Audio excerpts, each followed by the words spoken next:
In today's demo, I'll walk you through how eZintegrations automates the generation of e-waybills, starting from an already approved invoice and ending with the waybill being ingested back into your source system, whether your source is the ERP, an accounting software, cloud platform, or even an on-premises database or API. eZintegrations bridges the entire process with ease and accuracy. Let me now walk you through the e-waybill generation process using eZintegrations.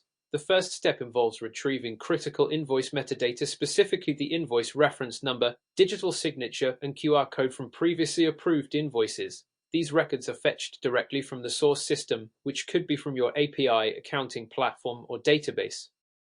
Next, eZintegrations dynamically constructs the e-waybill payload by mapping invoice level and order line level details, such as item quantities, transportation info, and consignee addresses into the schema required by the e-invoice system for e-waybill generation.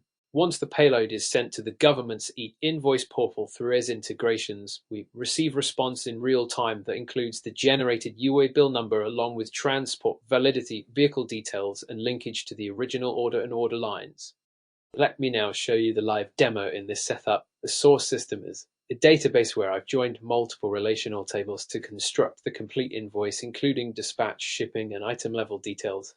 This setup is just one example. Your source could be any ERP or accounting system, whether it's Oracle, Tally, QuickBooks, or even cloud-based or on-premise application. As long as it generates invoice and order data, eZintegrations can connect to it easily. In this stage, we apply data operations within eZintegrations to transform the invoice payload into the exact format required by the government's e-invoice portal for e-waybill generation. Once the payload is structured as per compliance standards, we invoke the API operations to securely transmit the data to the e-invoice system. In response, we receive the waybill details, including the waybill number, validity, and associated transport information, all in real time.